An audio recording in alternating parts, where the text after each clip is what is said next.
नमस्कार। आज हम गांधी के अहिंसा संबंधी विचारों का अध्ययन करेंगे।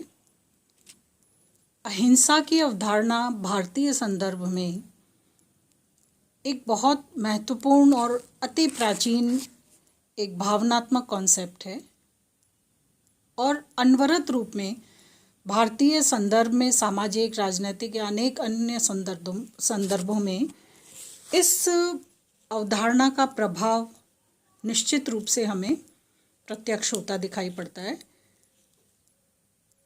गांधी ने अहिंसा के संबंध में किसी नवीन प्रकार के सिद्धांत का या किसी नवीन अवधारणा का अनुसंधान नहीं किया है, लेकिन उस अहिंसा की अवधारणा को एक बहुत व्यवहारिक और स्वाभाविक रूप में क्रियान्वित करने का प्रयास किया है। अहिंसा का शाब्दिक अर्थ है हिंसा का अभाव। अहिंसा, लेकिन इस शाब्दिक अर्थ से अहिंसा की जो गहराई है, अहिंसा की जो वास्तविकता है, इस भाव की जो सुंदरता है, वो वस्तुतः इतना रिफ्लेक्ट नहीं होती। अहिंसा का मर्म किसी को क्षति न पहुंचाने के पीछे जो एक मंतव्य है कि किसी को नुकसान क्यों ना पहुंचाया जाए, इस मंतव्य के पीछे, इस भौतिक मंतव्य के पीछे जो मुख्य भावना निहित है, इस भावना में ही अहिंसा का भाव प्रखर है। सामान्य रूप में किसी भी विरोधी के प्रति या किसी के भी प्रति हिंसा न करना अहिंसा है, लेकिन अहिंसा को भावात्मक अर्थ में सही तरह से यथार्थ करने का काम इस अहिंसा की भौतिक स्थूल नीति के पीछे छुपा हुआ उसका मंतव्य कि किसी को नुकसान क्यों नहीं पहुंचाना चाहिए या क्यों नहीं पहुंचाया जाए, इस मंतव्य के पीछे अहिंसा का भाव छिपा है।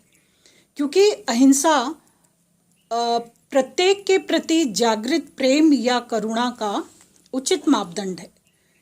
प्रत्येक जीव मात्र के प्रति मनसा वाचा कर्मणा शुद्ध रहना, प्रेम का भाव रखना, हिंसा को दूर रखना, ये अहिंसा की अभिव्यक्ति का आधार बनता है। तो अहिंसा प्रत्येक जीव मात्र के प्रति जागृत प्रेम या करुणा का मापदंड है। साथ ही साथ अहिंसा किसी प्रकार की कायरता या किसी भी प्रकार का पलायन या किसी प्रकार की कमजोरी नहीं है, क्योंकि गांधी ने स्वयं भी इस बात को स्वीकार किया कि यदि कोई व्यक्ति मुझ पर आक्रमण करने आए और मैं बदले में उस पर प्रहार न करूं, तो मेरा यह काम अहिंसा भी हो सकता है और हिंसा भी हो सकता है। लेकिन यदि मैं भय के कारण उस पर प्रहार नहीं करता तो ये अहिंसा बिल्कुल नहीं है। लेकिन अगर पूर्णतः सचेतन होकर प्रहार करने वाले व्यक्ति के प्रति प्रेम और करुणा के कारण उस पर किसी प्रकार का आघात नहीं करता या किसी प्रकार का नुकसान पहुंचाने की चेष्टा नहीं करता, तो ये निश्चित रूप से अहिंसा का रूप माना जाएगा। तो अहिंसा एक प्रकार से सक्रिय जीवन पद्धति है। ये किसी प्रकार की निष्क्रियता नहीं है। कुछ नहीं करना, कोई प्रतिक्रिया नहीं देना या किसी भी रूप में आवश्यक होने पर भी विरोध नहीं करना, ये अहिंसा नहीं है। अहिंसा एक प्रकार से सक्रिय जीवन पद्धति के रूप में है। इसमें निष्क्रियता को, उदासीनता को किसी भी स्तर पर स्थान प्रदान नहीं किया जाता। और इसीलिए गांधी ये मानते हैं कि प्रत्येक व्यक्ति के जीवन का जो लक्ष्य है वो सत्य का अनुसंधान है।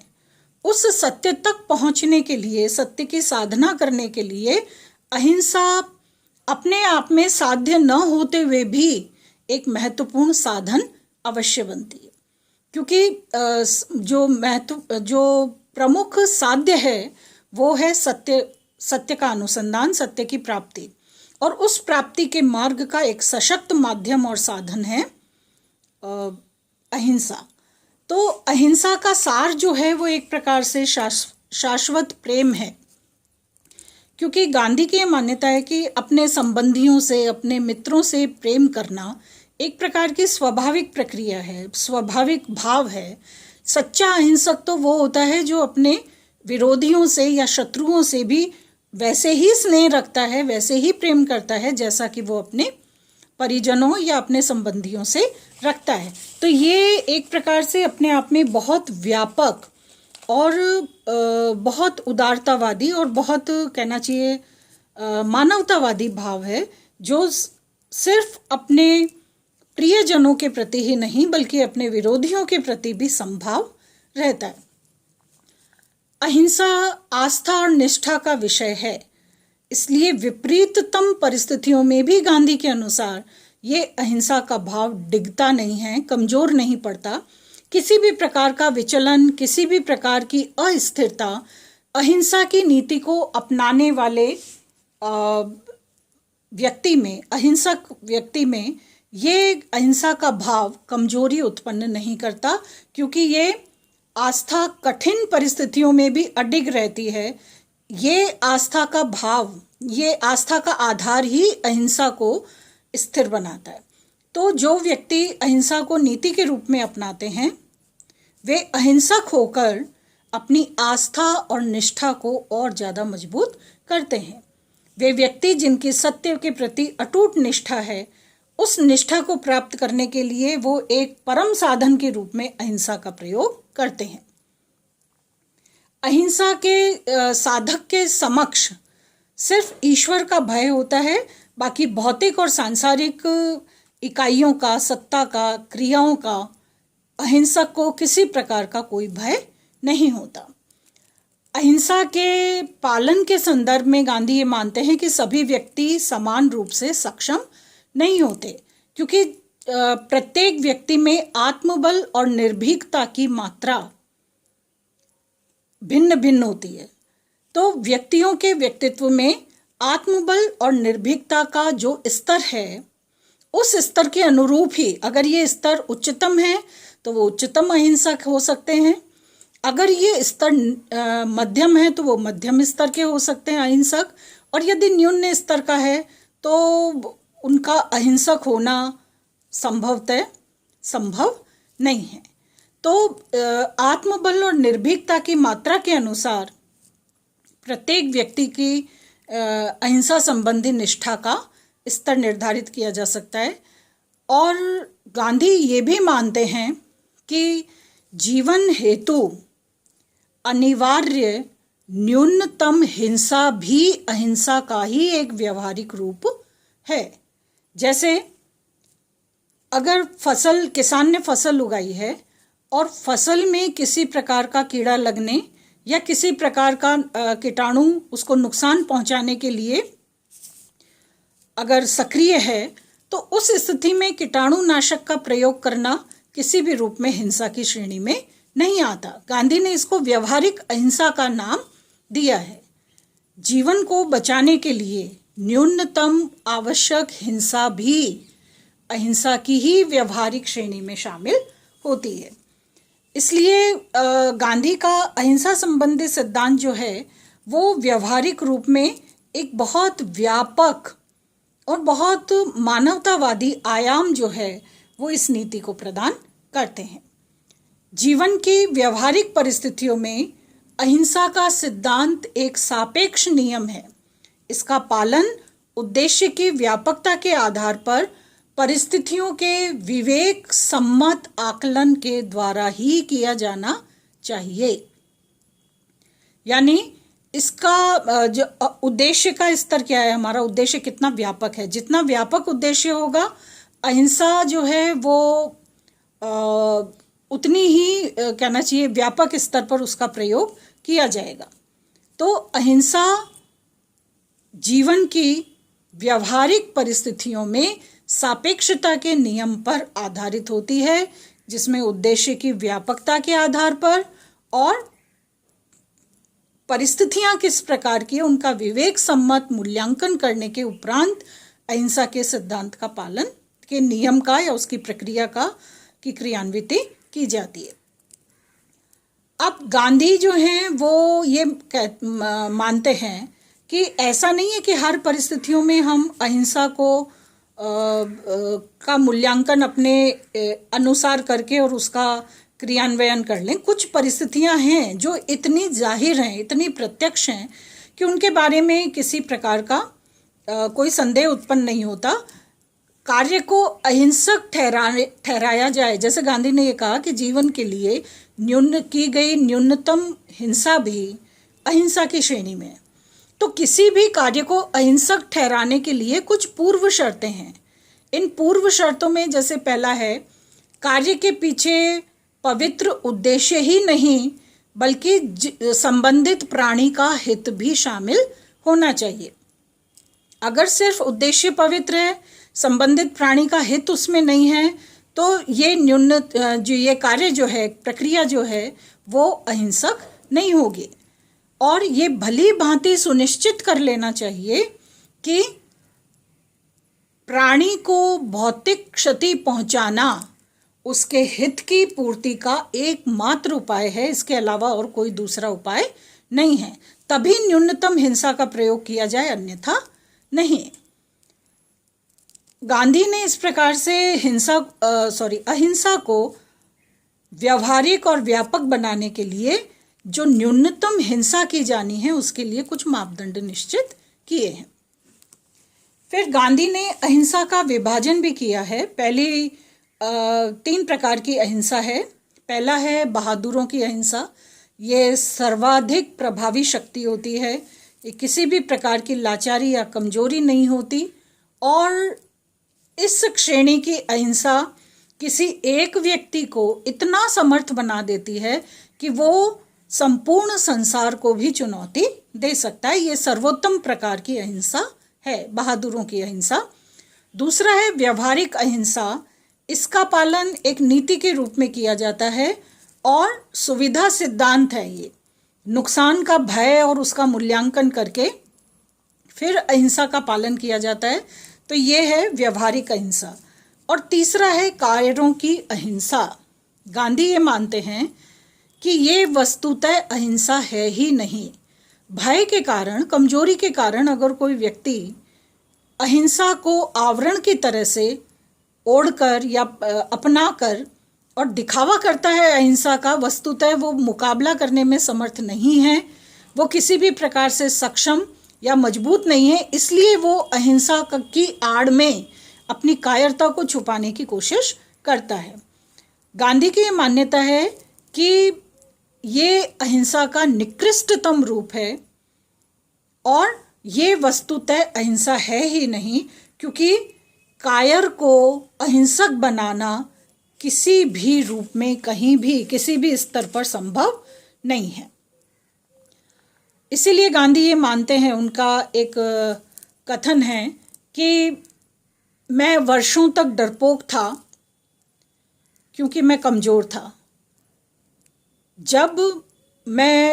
और इसीलिए मैं प्रकृति से हिंसक भी था। जब कमज़ोर था तो भयभीत था और इसीलिए मैं प्रकृति से हिंसक भी था। मैं अहिंसा का प्रशंसक तभी बन पाया जबकि मैंने कायरता को छोड़कर एक साहस और मजबूती के साथ जो क्रियाएं हैं उन्हें, या विचार जो हैं उन्हें स्थापित करना शुरू किया। यानी जब मैंने कायरता को उखाड़ फेंकना शुरू किया तभी मैं अहिंसक बन पाया, मजबूत और बहादुर बन पाया, और उसके साथ ही मैं अहिंसक बन पाया।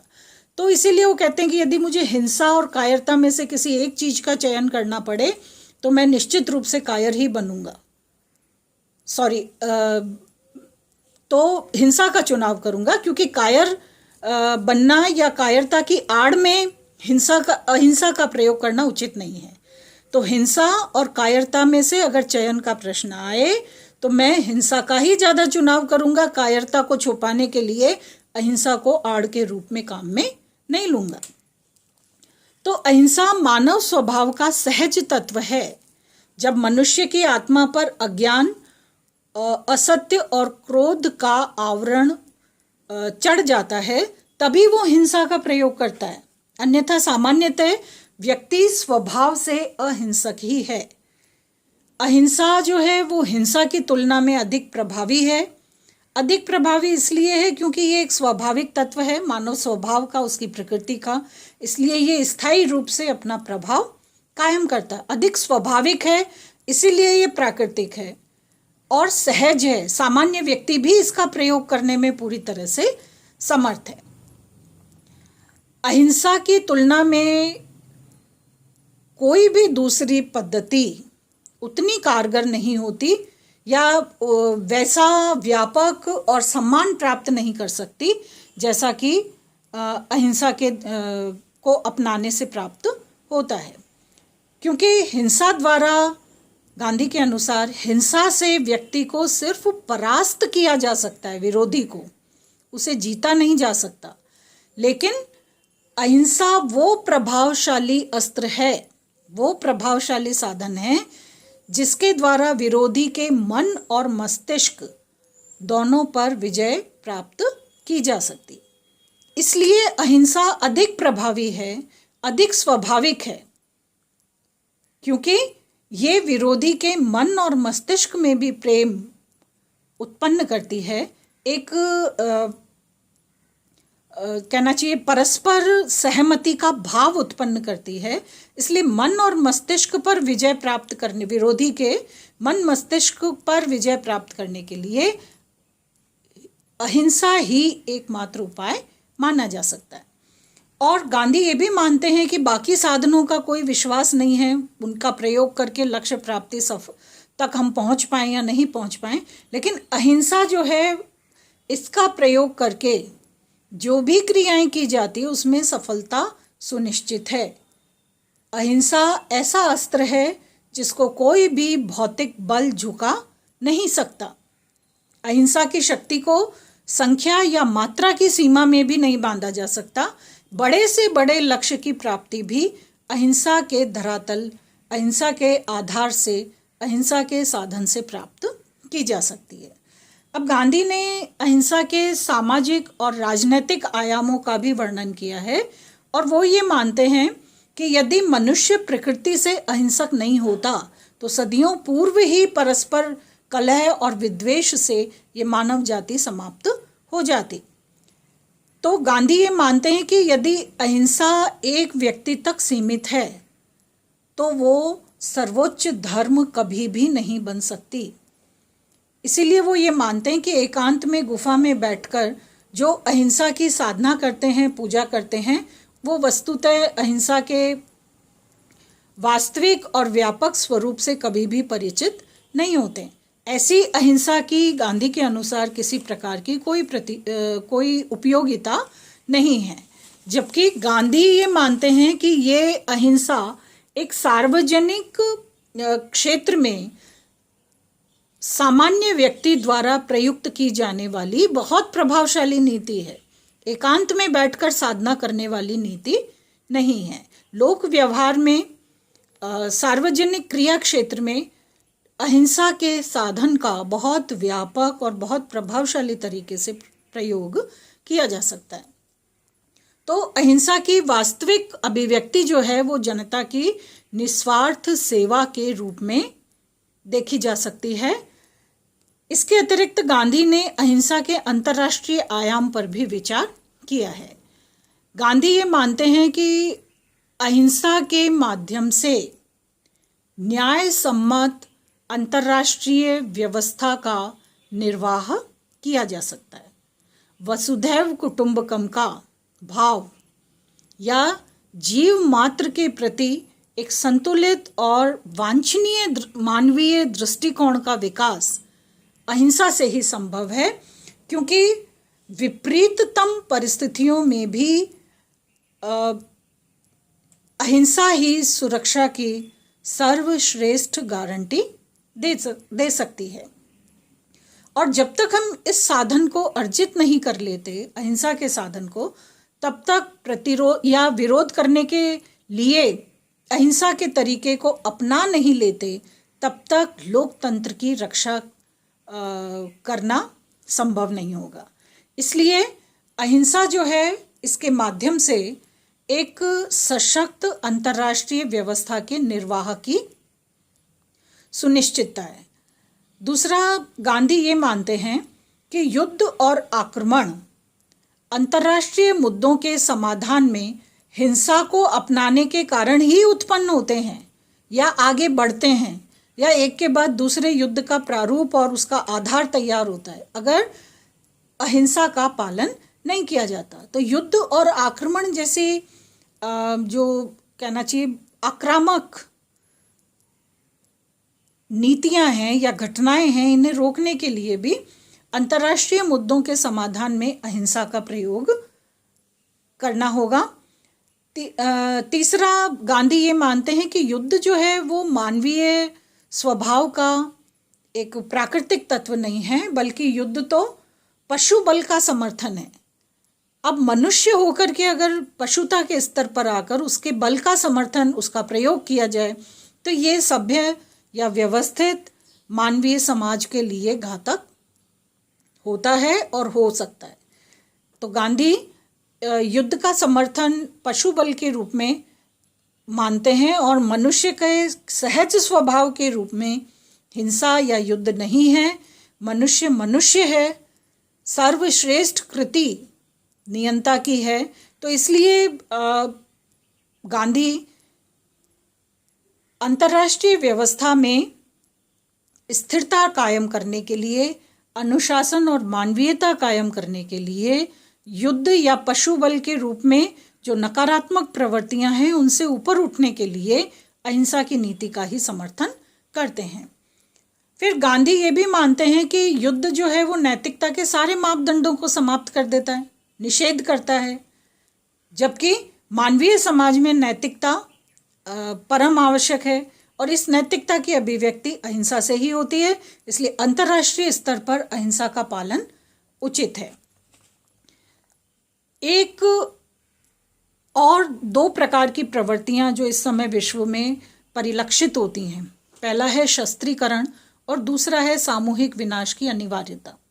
जिस तरह से निर्बाध रूप में अनियंत्रित प्रतियोगिता के रूप में लगातार शस्त्रों का, विनाशक शस्त्रों का निर्माण किया जा रहा है, वो मानव मात्र के लिए बहुत घातक है। विकास, विज्ञान और तकनीकी के विकास के उच्चतम स्तर को प्राप्त करने के बाद भी अंतर्राष्ट्रीय स्तर की अधिकतम प्रतियोगिताएं शस्त्रीकरण की दिशा में अग्रसर हो रही हैं और शस्त्रीकरण की अतिवादी स्थिति का ही परिणाम है सामूहिक विनाश का प्रभाव। यानी अब अपने आप को नुकसान पहुंचाए बिना पड़ोसी को नुकसान पहुंचाना किसी भी रूप में संभव नहीं है। तो ये सारा जो उच्चतम स्तर का विकास है वो इसलिए तो नहीं किया गया है कि हम शस्त्रीकरण का, या उसके पीछे मंतव्य ये तो बिल्कुल भी नहीं था कि हम शस्त्रीकरण के द्वारा उस स्तर पर पहुंच जाएं जो हमारे लिए स्वयं विनाश का कारण बन जाए। तो सामूहिक विनाश की अनिवार्यता का सिद्धांत ये मानता है कि आणविक और परमाणु के आधार पर शक्ति का जो रूप शस्त्रों की तरह से परिवर्तित किया गया है, ये इतना घातक है कि इसके प्रभाव को, अगर इनका प्रयोग किसी परिस्थिति में किया गया तो इनके प्रभाव को किसी एक क्षेत्र तक सीमित रखना किसी भी रूप में संभव नहीं होगा। ये सह अस्तित्व या सह विनाश, सहजीवन या सह विनाश के नियम का प्रतिपादन करता है। तो इसलिए अगर मानव जाति को बचाना है, हमें अपनी सभ्यता, समाज, संस्कृति को बचाना है या खुद अपने आप को बचाना है, तो हमें अहिंसा का ही प्रयोग करना होगा, अहिंसा की नीति का ही समर्थन करना होगा। हिंसा के उग्र स्वरूप जो इस प्रकार से शस्त्रीकरण और विनाश के रूप में सामने उपस्थित हो रहे हैं, ये अंतर्राष्ट्रीय और मानव मात्र की व्यवस्था के लिए, उसके अस्तित्व के लिए बहुत घातक हैं, जिनका समाधान सिर्फ अहिंसा से ही संभव है। और इससे भी बड़ी विशेष बात यह है कि अब तक जितना भी अध्ययन, जो कहना चाहिए उदारता पूर्वक जो भी प्रक्रियाएं और उनसे संबंधित जो सिद्धांत बने हैं, जो हमारा विगत अनुभव रहा है, जैसा कि हमारा सांस्कृतिक, सामाजिक और राजनीतिक आधार और घटनाएं बताती हैं, उस आधार पर ये बिल्कुल सुनिश्चित है कि इस समय अहिंसा के अलावा अहिंसा का कोई दूसरा श्रेष्ठ विकल्प मौजूद नहीं है। तो विकल्पहीन स्थिति में भी अहिंसा ही एकमात्र ऐसा उपाय और आधार है जो कि मानव जाति के रक्षक के रूप में, व्यवस्था के रक्षक के रूप में, अंतर्राष्ट्रीय समुदाय की रक्षा के रूप में एक बहुत सशक्त साधन और आधार प्रदान करता है। अहिंसा के इस प्रकार से अगर हम सैद्धांतिक और उसके व्यवहारिक पक्षों का सार देखना चाहें तो उसमें ये कुछ बातें बिल्कुल स्पष्ट होती हैं कि अहिंसा में अधिकतम आत्मशुद्धि का भाव होता है। किसी के प्रति कोई विद्वेष, नकारात्मक प्रतिक्रिया या उस प्रतिक्रिया को साकार करने के लिए क्रियाएं, आक्रामकता, हिंसा किसी भी रूप में शामिल नहीं होती। तो ये एक बहुत शुद्ध आत्मशुद्धि का रूप है। इससे ज़्यादा बेहतर, इससे ज़्यादा श्रेष्ठ कोई दूसरा विकल्प नहीं हो सकता। दूसरी बात यह कि अहिंसा में किसी भी प्रकार से पराजय की कोई संभावना नहीं होती। अहिंसा एक प्रकार से विजय का सुनिश्चित आधार तैयार करती है। अहिंसा की शक्ति उसे अपनाने वाले व्यक्ति की हिंसा से विरक्ति की मात्रा और उसके अनुपात में निर्धारित होती है। कोई व्यक्ति कितना कायरता को उखाड़ फेंकने में सक्षम है, वो उतना ही मजबूती से अहिंसक के रूप में भी अपने आप को स्थापित कर सकता है। अहिंसा की श्रेष्ठता और शक्ति हिंसा से कहीं अधिक होती है, क्योंकि हिंसा तो बल प्रयोग पर आधारित है। ये बल प्रयोग जब तक और जितना रहेगा उसका प्रभाव तब तक और उतना ही रहेगा। मतलब ये स्थिर नहीं है, अस्थिर है। जबकि अहिंसा जो है ये दूरगामी परिणाम उत्पन्न करती है। ये क्योंकि स्वाभाविक है, प्राकृतिक है, इसलिए इसका प्रभाव या इसका जो असर है वो स्थायी रूप में दिखाई पड़ता है। अहिंसा मानव प्रकृति का क्योंकि सहज नियम है, तो एक मनुष्य जितना सहज या जितना कहना चाहिए अपने आप को सरल और सहज इस अहिंसा के परिवेश में पाता है, उतना और किसी दूसरे परिवेश में अनुभव नहीं करता। तो प्रेम और ईश्वर के प्रति आस्था अहिंसा के रूप में अभिव्यक्त होती है।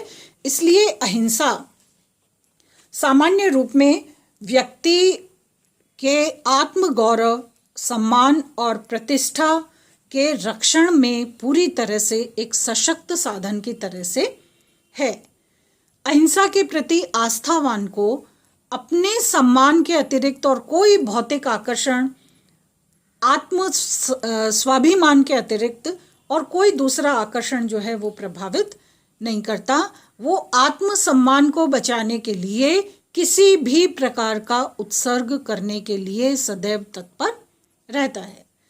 तो और एक अहिंसा की सबसे ज़्यादा व्यवहारिक उपयोगिता ये है कि अहिंसा का व्यवहार हर आयु वर्ग के व्यक्ति मात्र के लिए संभव है।